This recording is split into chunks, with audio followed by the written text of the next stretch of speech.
candidate Raila Odinga and his running mate Martha Karua have petitioned the Supreme Court disputing the declaration of William Ruto as the president-elect. Raila cites massive irregularities and illegalities in the whole electoral process and now wants the results declared null and void. He is also demanding a retallying of the votes or a fresh presidential election to be conducted. That report opens our coverage tonight. In a 70-page petition, the Azimio la Umoja presidential candidate Raila Odinga and his running mate Martha Karua want the highest court in the land to declare the 2022 presidential election results announced on the 15th of August null and void. To correct the alleged massive electoral illegalities, they demanded a retallying of votes or a fresh election be conducted.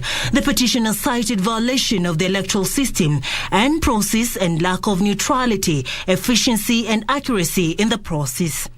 We have a lot of issues from 34Bs, 34As, 34C, all that documentation. Raila and Martha say results were declared before results from 27 constituencies had been verified and tallied. The 27 constituencies include Mvita, Matuga, Kilifi North, Bura, Fafi, Wajir North, Aldis, Mandera West, Ganya East, Ndaragwa, Kapenguria, Kacheliba, Narok North, Narok South, Narok West, Kajiado East, Kandunyi, Nyakach, Rangwe, Ndhiwa, Suba North, Kuria East, Bomachoge, Bomarabu, Kitutu, Chache North, and West Mugirango. The petitioners also have a witness who claims to have evidence of alleged hacking of the IEBC system by the Kenya Kwanza camp to intercept and manipulate Forms 34A transmitted from the KIMS kit and thereafter transmitted the altered forms to the IEBC public portal.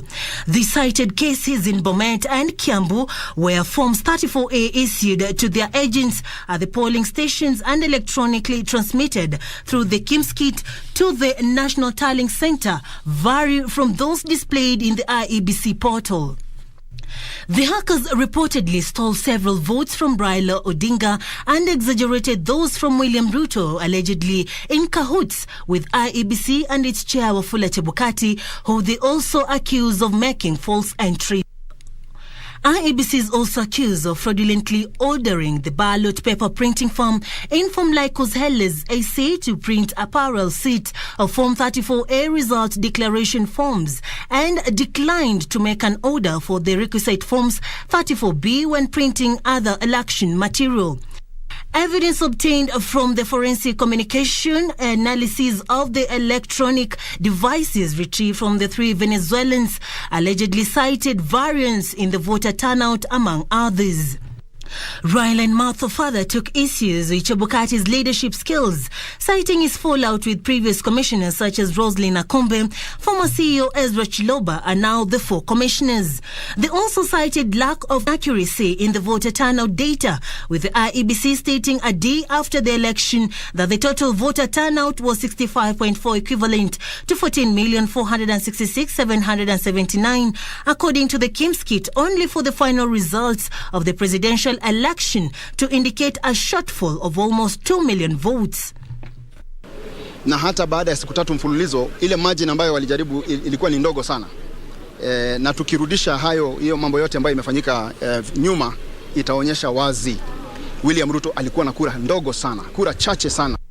Raila and Martha further termed the postponement of the gubernatorial elections as a ploy to reduce voter turnout for their strongholds. They also claim that a forensic analysis of the presidential election cited fraud that denied Raila victory over Ruto. They now want the IEBC to avail all material, including electronic documents, devices and equipment for the presidential election petition within 48 hours. Well, the ball has been set rolling after the Azimio la Umoja One Kenya having filed the petition, and now they have up to 24 hours to get to serve their respondents, with the respondents having up to 4 days to get to respond to the petition, and the petitioners have up to 1 day to get to file any interlocutory application, and thereafter any amicus curiae seeking to be enjoined has 1 day from today to get to file their application. Serafina Robi for Prime Edition.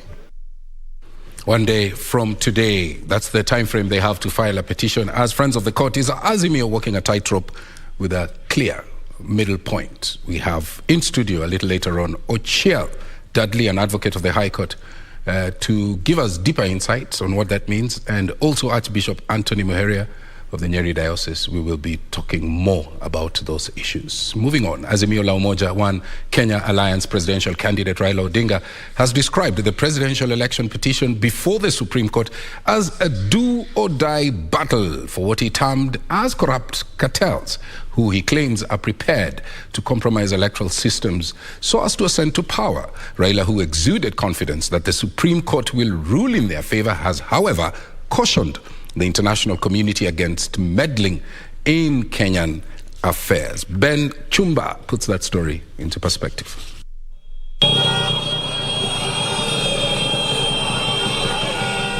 Shortly after filing the presidential election petition at the Supreme Court, Azimio la Umoja One Kenya Alliance top leadership, led by presidential flag bearer Raila Odinga, addressed the media at the Kenyatta International Convention Center. Tuna hakika ya kwamba tuko na ushahidi wa kutosha ya kuonyesha kwamba sisi ndio tulishinda uchaguzi huu.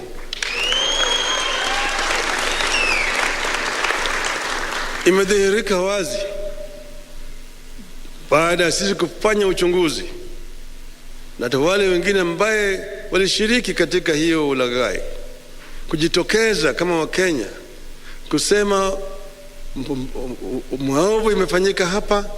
Sisi wenyewe tuliitwa, tulipa pesa, lakini tuko tayari kutoa ushahidi, na shahidi yuko hapa.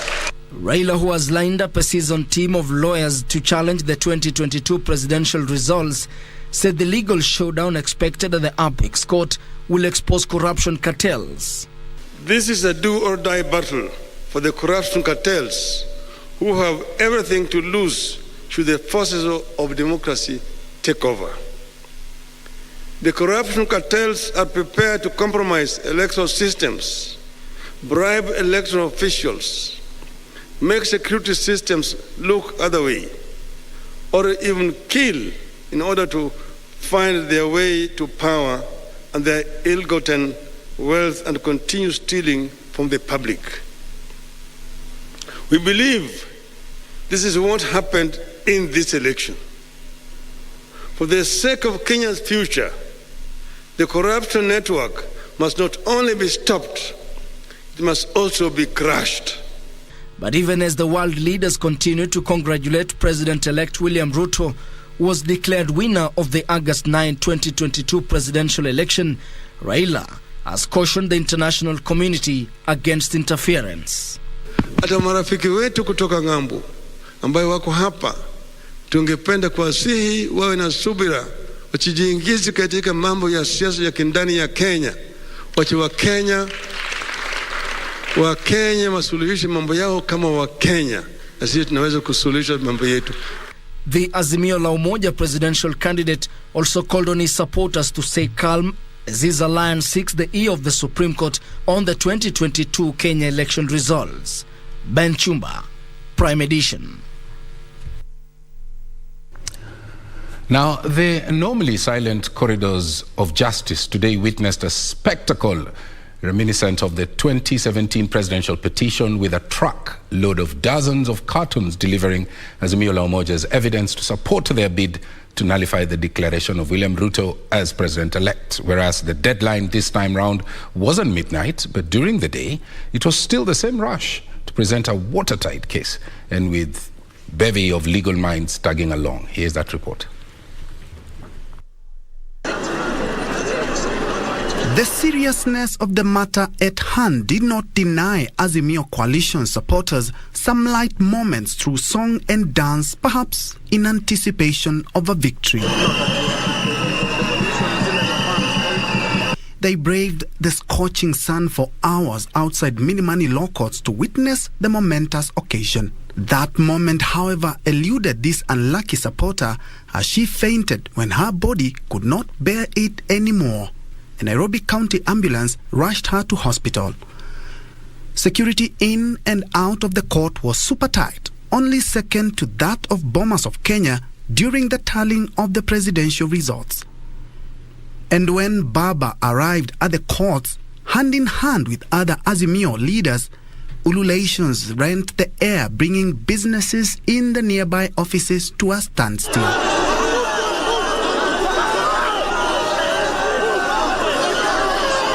As they made a grand entry to the venue, a truck was ferrying a mountain of cartons as evidence to support their demand for nullification of the presidential election results. After a few hours with the judiciary clerks, they were all smiles upon acceptance of their petition and in good time.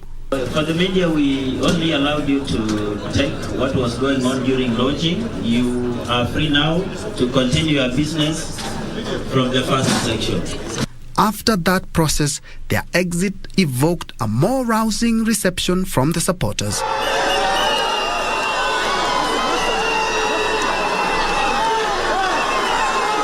Azimio leader Raila Odinga and his counterparts shook hands with their eager fans, exuding confidence of victory in their petition. And after all the pomp and color that characterized the filing of the presidential petition right here at the Milimani Law Courts, the usually quiet and calm Milimani Law Courts is slowly but surely resuming its normalcy. And now it's upon the eloquent lawyers and the brilliant mind of the 7 judges of the Apex Court to sit right here and make a determination on the presidential petition. For Prime Edition from the Milimani Law Courts, I'm Ben Troy-Njue. Thanks, Ben. And 2 more petitions have also been successfully filed at the Supreme Court, challenging the declaration of William Ruto as the winner of the presidential election on the 9th of August 2022. One petition has been filed by John Njoroge Kamau, with the other submitted by 4 activists, namely Caleb Khalifa, George Osewe, Ruth Mobi, and Grace Kamau, both parties basing their petitions on different grounds. Both petitioners have listed the Independent Electoral and Boundaries Commission, the IEBC chairperson, Kenya Kwanza presidential candidate William Ruto as respondents. A few hours to the deadline for submissions of petitions rejecting the August 9th presidential results, John Njoroge Kamau, a Kenyan registered voter, made his way to the Supreme Court, now sitting at the Milimani High Court, to file a petition challenging the victory of William Ruto as president-elect. In his petition, Kamau is seeking the court to declare that the constitutional mandate for tallying and verifying election results received from the polling stations by the National Tallying Centre has to be undertaken by all IEBC commissioners and not by the chairperson alone. Declare that the recent presidential election was not conducted in accordance with the Constitution, hence rendering the results invalid, null and void. A declaration that Kenya Kwanza presidential candidate William Ruto and his running mate Rigathi Gachagua were not validly declared as winners. Kamau is also seeking an order directing the IEBC to organize and conduct a fresh presidential election. He is also seeking a declaration that Chebukati committed election irregularities and should be investigated for possible criminal culpability. Kamau's petition came shortly before activists Caleb Khalifa, George Osewe, Ruth Mumbi, and Grace Kamau also submitted a physical copy of yet another petition, also disputing the presidential results with similar grounds, save for a declaration that a forensic audit of the electoral technology deployed in the election be conducted. They also want the commission to avail all the material, including electronic documents, devices, and equipment, within 48 hours upon filing of the petition. IEBC is a body corporate established with commissioners determined by law to be 7. If the commission as a body corporate has been unable to confirm, verify and tally the results of an election, can an individual member of that commission come up and say, these are my results? Those are some of the questions that we want the Supreme Court of Kenya to answer. You will note that in the KPMG report of 2017 and 2022, they actually did confirm that there were what you are calling unauthorized users who had access to IEBC, and their condemnation was that that system was vulnerable and had been compromised. Can we then, as a country, rely on a process to give us a winner of an election that an independent audit has demonstrated was compromised in the conduct of the elections? The two petitioners are expected to serve the respondents within 24 hours upon filing. Kamche Menza for Prime Edition. Now, the Mombasa and Kakamega gubernatorial elections, twice postponed, will now be held on Monday, the 29th of August. The Independent Electoral and Boundaries Commission also set the same date for the member of the National Assembly elections in Kacheliba, Pokot South, and also in Rongai constituencies, as well as 2 wards. And as Gishuki Washira reports, the candidates have been given 4 days to campaign. The postponement of gubernatorial elections in Mombasa and Kakamega counties, as well as in 4 constituencies and 2 wards, saw aggrieved contestants resort to legal measures to compel the electoral body to rescind its decision. The acrimony prompted the Independent Electoral and Boundaries Commission to meet the affected candidates to agree on a date for conducting the polls. The meeting settling for Monday next week and allowed a 4-day campaign period. We have also allowed the candidates to do campaigns for the next 4 days and stopped for 48 hours before the election date on Monday 29th. The affected areas include Mombasa and Kakamega governor elections, MP races in Kitui Rural, Kacheliba, Pokot South and Rongai constituencies. Voting for member of County Assembly Ward in Nyaki West Ward in Meru County and Kwajenga Ward in Nairobi County will also be held on Monday. So generally the issues that are affecting all the candidates have been discussed and resolved. Ours is just to ask the candidates to campaign peacefully and for Kenyans in those areas to turn up in large numbers and vote for the candidates of their choice. The decision appeased the candidates. Maybe mine is to encourage our candidates and the entire country that we shall do a very peaceful election, the one we have already done before. Kwa vile wametupa date ya karibu, sisi ni shukrani kwao, maana sisi tuko tayari kwa uchaguzi, tumejipanga na nilikuwa tu hiyo siku kufika. Tutaitumia hizo siku 4 ambazo wametupa za campaign in the most effective way. The IEBC is now reaching out to the Ministry of Education to avail the schools in those areas to be used as polling stations. Yeshoki Washira, Prime Edition. Roots Party presidential running mate Justina Wamaya is facing disciplinary action from her party on accusations of breaching party structures in making utterances that affect the party's reputation. Roots Party has summoned her for disciplinary action over commentaries she allegedly made about the just concluded elections, both in the mainstream as well as the social media. In a letter written by the Roots Party's legal director Washika Washira and dated August 22nd, 2022, Justina Wamai is accused of breaching party structures in making commentaries that affect the party's reputation. According to the letter, Wamai is accused of making media utterances that are against the spirit and stand of Roots Party of Kenya.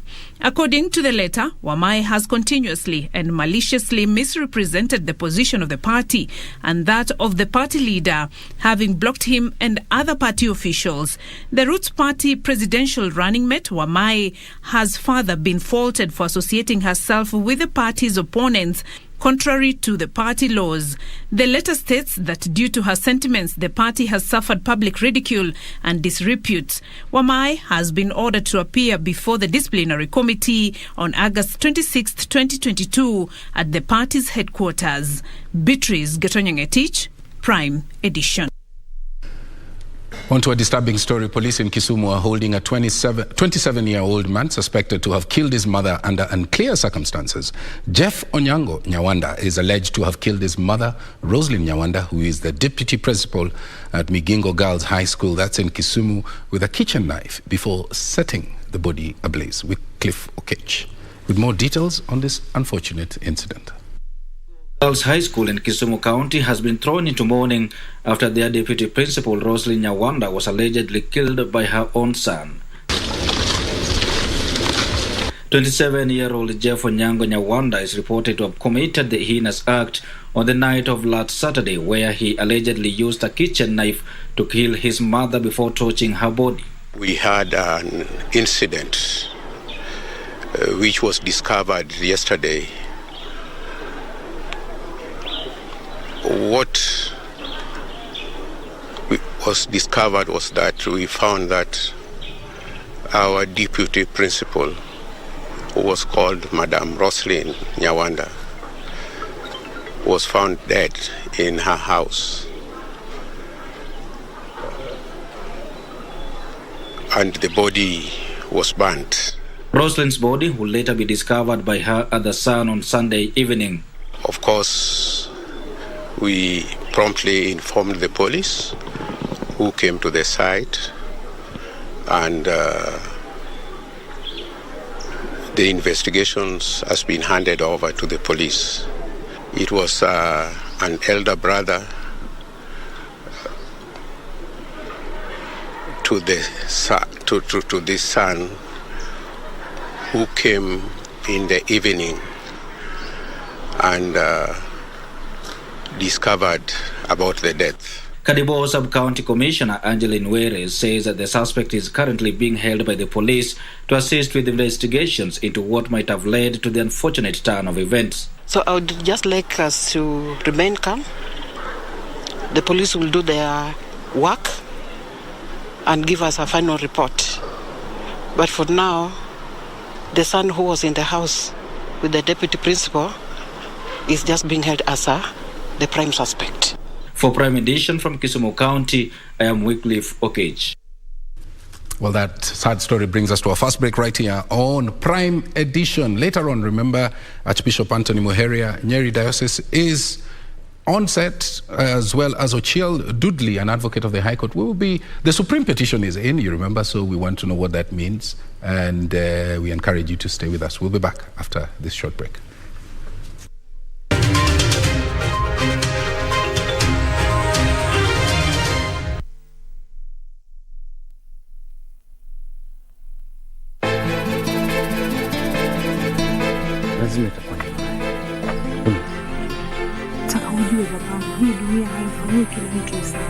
Tuseme ni relationship yenu, yani let's say it was not that friendly. Jackie, nimpeleke wapi? Nimpeleke wapi? Nimepata appointment rasmi na Mr. Dingo. Ma! She just doesn't want me to leave the house. She just wants me to stay at home.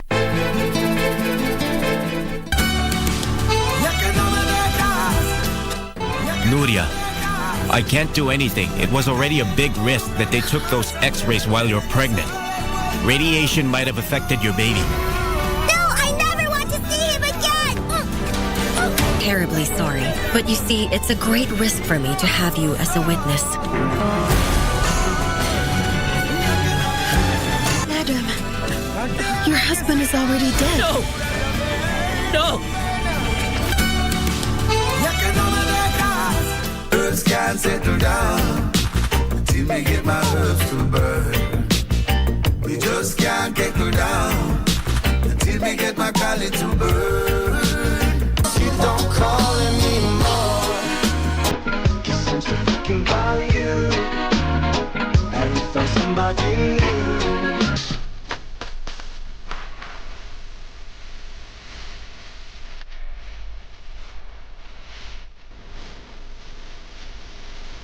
Everybody let's sing, live first, to where it's coming from.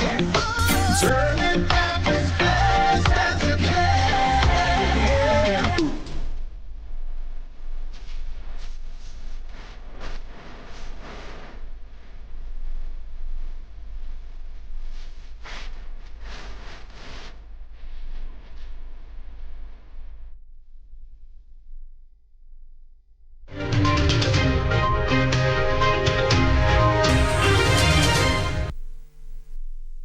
Welcome back to Prime Edition. Our socials at KBC Channel 1. My Twitter handle at Mboya24. The Ministry of Education has launched the new re-engineered National Education Management System.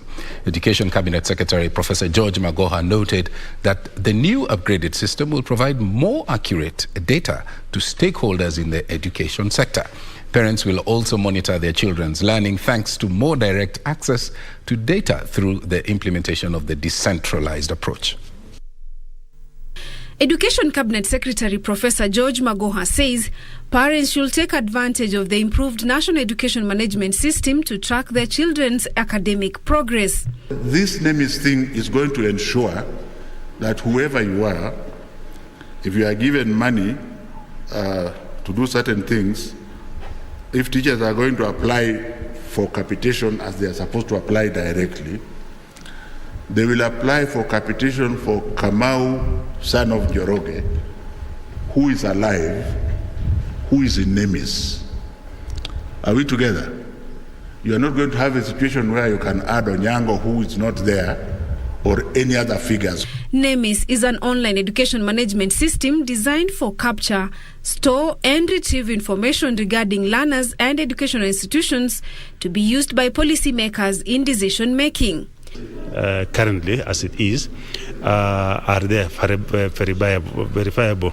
So we can actually say that we have data within NEMIS. So the only thing that this new NEMIS is an upgrade of that one. It has introduced security features that makes it more robust in that they cannot easily be manipulated. And also it's also responding to the Data Protection Act. Learners registered under NEMIS are issued with a unique identification number that will track their performance from primary, secondary to tertiary level. Under NEMIS, we say that every child counts.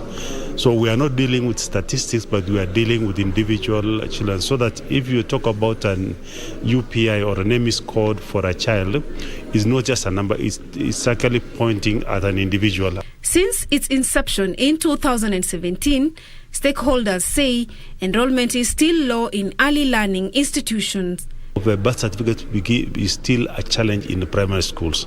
But as children grow older and they're able to transit to the higher level, parents now begin understanding the need to have those birth certificates. Therefore, it's easier for secondary schools to capture their learners in NEMIS than in primary. With the launch of the re-engineered National Education Management System, NEMIS, it's good news to parents as they can now monitor learning for their children and also initiate school transfers. For Prime Edition, I'm Zainab Said. Residents of Kalambani area say they are living in fear after a boy was killed allegedly by camel herders from a neighboring region. Leaders from the area are calling on security agents to be vigilant and to restore security within the area. This and more stories in our county's news roundup. Kitui South Member of Parliament-elect Rachel Nyamai and Mudha Ward Member of County Assembly-elect Dominic Mwamisi, who told the village, called on the national government to move with speed and evict illegal herders. According to the area chief Isaac Kilinga, the number of pupils going to schools has reduced due to insecurity. Tungependa kusema ndio amani patikane area yetu ya Mudha Ward Kitui South constituency. Ni lazima serikali itie bidii itoe wafugaji wa ngamia katika area ya Kitui South. And a middle-aged woman is nursing serious leg injuries after she was knocked down by a boda rider along Vihiga-Kakamega Highway near Manyata Shopping Center. According to an eyewitness, the woman was heading back home from a prayer service when the boda rider lost control and hit her. Good Samaritans who arrived at the scene of the accident rushed her to Vihiga Referral Hospital for treatment. The boda operator sustained minor injuries and is said to have fled the scene immediately after the accident.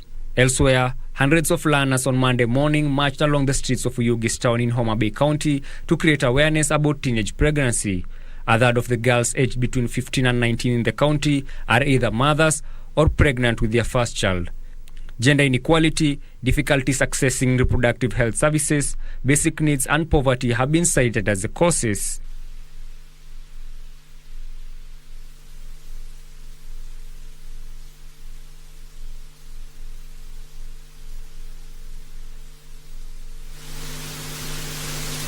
Meanwhile, a family in Gishi, Kiambu County is in distress after their firstborn daughter went missing on August 12, 2022. Lucy Wamboi Kibea, a Form 4 candidate at St. George's Mukua Secondary School, was last seen on a motorbike headed towards Idunguri, where her mother works. Tafadhali na wasihi mtu yeyote mwenye anaweza muona mahali aweze tu kutufikia ama police station yenye iko karibu na yeye tu, tafadhali mpeleke, tuakuomba kama familia uturudishie mtu. Finally, the National Council of Non-Governmental Organizations has lauded Kenya Kwanza and Azimio la Umoja One Kenya coalitions for choosing legal means to address their grievances following the disputed presidential election. We are appealing to all Kenyans to be patient, to remain calm, to remain peaceful, to continue with our daily activities, livelihoods, as case against the presidential results is being filed.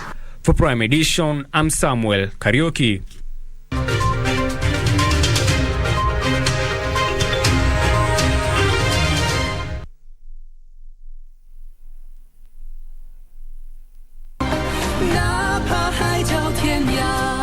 Genova, you know what?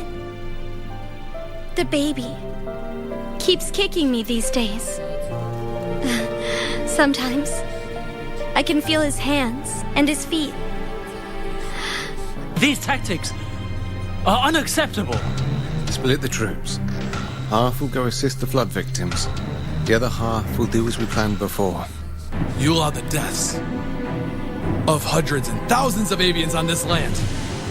And you worked with the Celestials to do it! You're wrong. This is on your hands.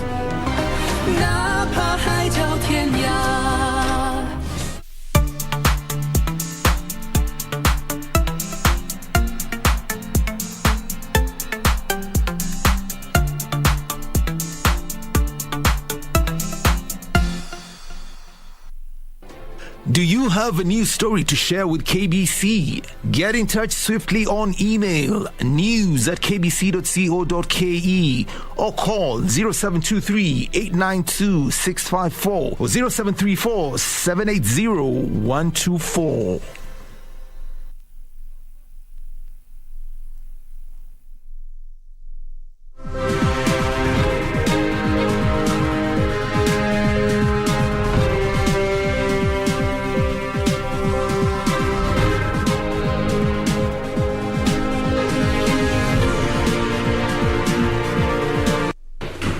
Well, we are glad to have you back, and we now take a look at the latest in the world of business.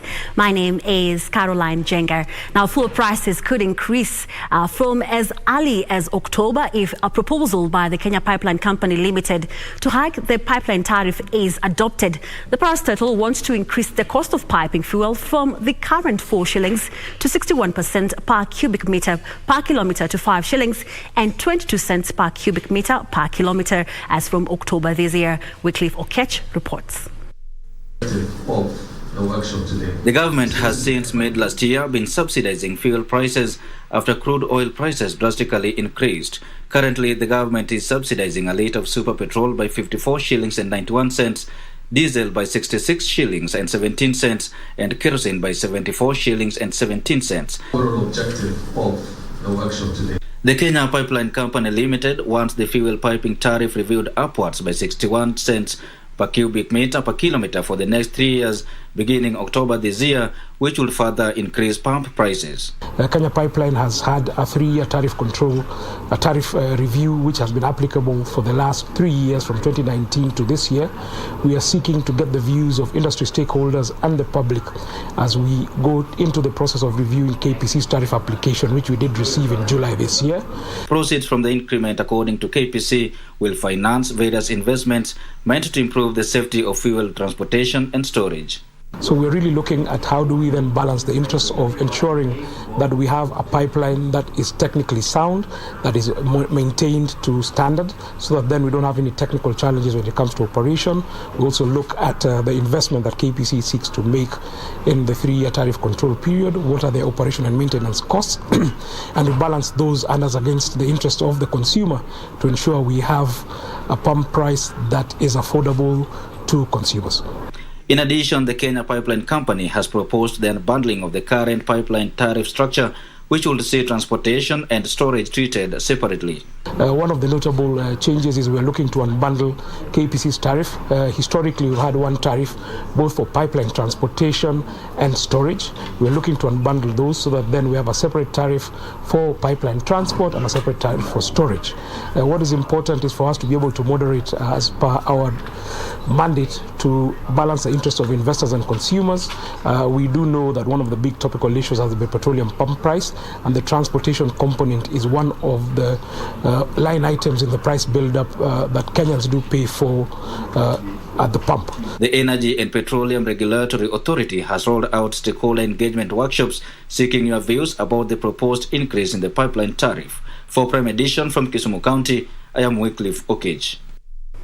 Thank you, Wycliffe, for that report. Now, Kenya is seeking to reduce a rice import bill by almost half in the next 1 year as operationalization of the Thiba dam begins. According to the National Irrigation Authority, the dam that is now full will facilitate putting 35,000 acres of land under irrigation to boost rice production. Kenya imported 631,000 metric tons of rice worth 31 billion shillings last year, representing a 4% increase from 2020. Kenya is seeking to reduce the rice import bill by almost half in the next 1 year by increasing production at the Mboya irrigation scheme. This after operationalization of the 15.6 million cubic meter Thiba dam filled up. Baada ya bwawa kujaa, sasa inapita kwa spillway, yanaenda kwa mto, wakulima wanatumia kiwango wanahitaji na yale maji mengine yanateremka chini kwa matumizi ya wananchi walioko kule downstream. Kwa hivyo bwawa lilianza kutumika wakati wakulima walianza kulima. Construction of the dam that started 4 years ago is one of the food security flagship projects that is expected to help lower the food import bill that stood at 107.3 billion shillings last year. Thiba Dam is putting an additional 10,000 acres of land under rice in the expansive Mboya irrigation scheme from the current 25,000 acres. Once fully operationalized, farmers in Mboya will do a 2-crop a year from the current single crop due to inadequate water supply. Kuna ile wakati inahitajika mingi kwa wakati wa upanzi na wakati wa flowering wa mpunga, kwa hivyo tuko na hakika hakutakuwa na upungufu wa maji kutoka leo kwenda na mbele. Despite rice being the third consumed food in the country, Kenya still grapples with a 290,000 metric tons annual deficit that is bridged through imports from mainly Pakistan and Vietnam. Benson Thiba reporting for Prime Edition. The government has invested 2.8 billion shillings to support small and medium enterprises. The Micro and Small Enterprises Authority say more than 1.3 billion shillings has gone into infrastructure development and equipping 150 constituency industrial development centers. MSEA Director Edward Karani says the authority is now issuing artisans with certificates of recognition to make them credible in the market. Kenya's micro, small and medium enterprises contribute approximately 40% of Kenya's wealth annually, with majority falling in the informal sector. While there are 7.41 million MSMEs in Kenya, only 1.56 million are licensed, whereas 5.85 million are unlicensed. The Micro and Small Enterprises Authority Director Engineer Edward Karani said the government had initiated a program known as Recognition of Prior Learning to issue certificates to qualified SMEs. The certificates would show what the artisans are able to do, and that these will show the technical expertise of the certificate holder, enabling them to access business opportunities in the market. Changamoto kubwa ni kuhusu upande wa certificate. Hii imekuwa ni changamoto kwa wafanyabiashara wa jua kali, kwa sababu wengi ambao wanapata biashara kama hizi wanaulizwa vitu kama hivi. Kwa mfano, kama kuna tenda, huwezi kupewa tenda mpaka uwe na certificate. Hili ni changamoto. The government has initiated a program called Recognition of Prior Learning, so that they are able to show what they are able to do, and they get a certificate in line with what their abilities are, and that will help them access more opportunities where previously they were not in a position to access. Speaking at the Malindi Integrated Development Center, Engineer Karani said MSEA has spent more than 2.8 billion shillings to support micro and small enterprises in the country in the last 5 years. The authority, through the Kenya Youth Employment and Opportunities Project, has also disbursed more than 1.5 billion shillings in grants to MSEs and individual traders in the last 5 years. At the moment, we've done more than 150 constituency industrial development centers across the 47 counties. And the government has invested over 1.3 billion in the last 3 financial years to support them with regards to infrastructure. The last 5 years, we've been able to disburse over 1.5 billion across the country. And in Kilifi, the last cycle, we have been able to disburse around 26.4 million. MSEA is also urging traders in the service sector, agribusiness and manufacturing to register themselves with the Registrar of Medium and Small Enterprises for recognition and technical support. Reporting for Prime Edition, I am Teresa Mutai. Teresa, for that report. Now, workers at Mumia's sugar company are calling for thorough investigations into the circumstances that led to the death of their colleague. The workers are also calling for implementation of safer working conditions by the management of the miller. Speaking at the factory, the employees said they want the company to install durable physical safety barriers at the hazardous areas. A lot of wear, tear and wear. Na most of parts zilikuwa zimezeeka na zimewea kabisa.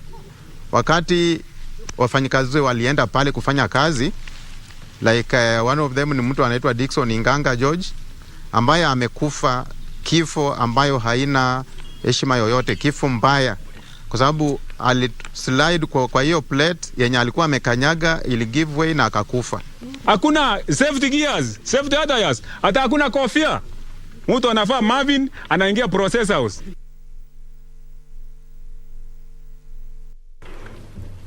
Well, that is all we had lined up for you this evening.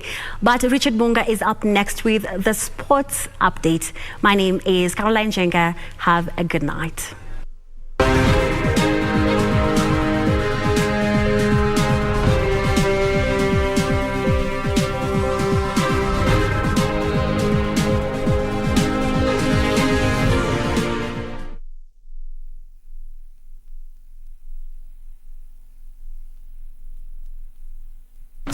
Songea tukupashe na zile ambavyo vitakupa tabasamu tosha. Hana mapenzi wala mahaba, mtoto mbaya sana huyu. What did you just say? Sio tamthilia tu. And why you're saying that yeah.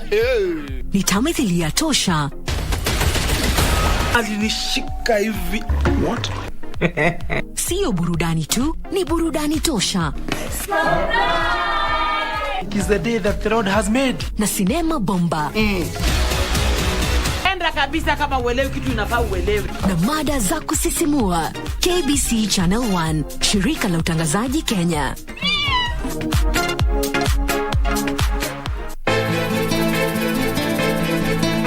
Lazima itakuwa ni ujue baba, hii dunia haifanyii kila mtu sawa. Tuseme ni relationship yenu, yani let's say it was not that friendly. Jackie, nimpeleke wapi?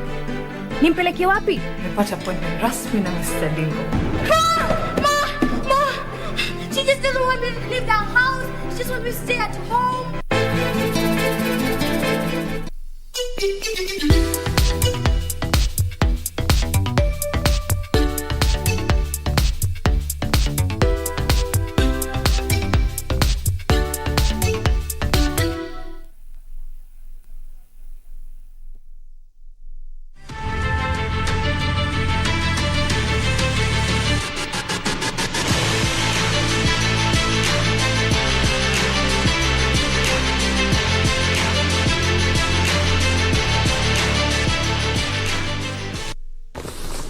Oh, good evening, and as always, it is an honor to have your company for KBC Sports Update with me, Richard Munga.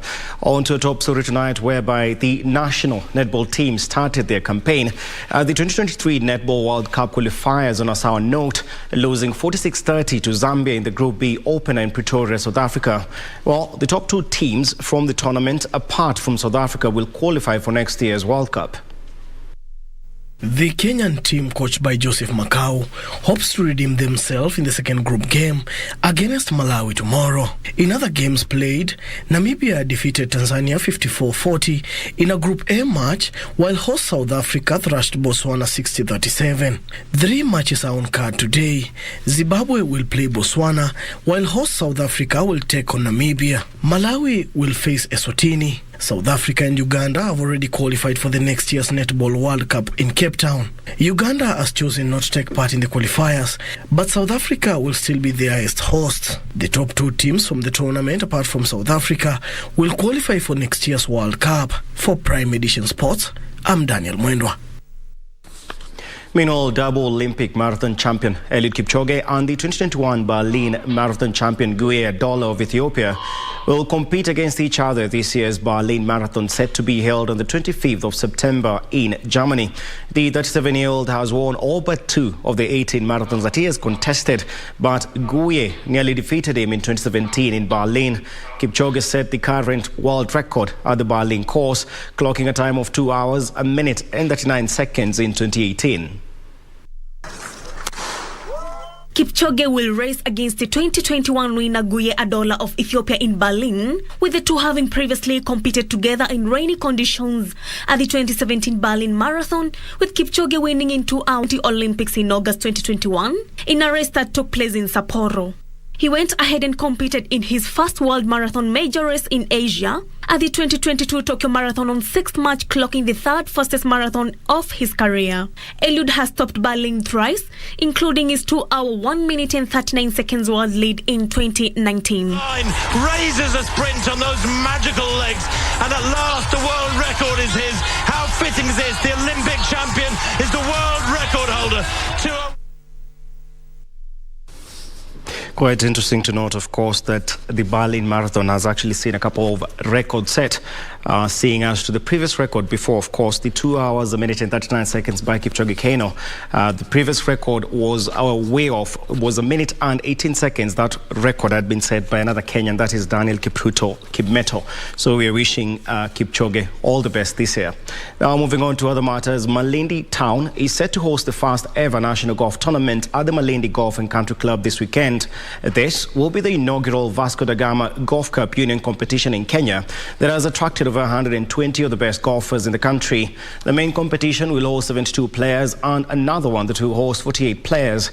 The event is expected to boost sports tourism and help revive the tourism sector that has suffered major setbacks from the COVID-19 and the general election. Of arranging for the first inaugural Malindi Open Vasco da Gama Cup, which is a Kenya Golf Union competition. We are expecting more than 120 amateur golfers, the best amateur golfers in the country, to come and participate. Globally now, English champions Manchester City produced a brilliant fight back as they came from 3-1 down to secure a 3-3 draw against Newcastle United in a pulsating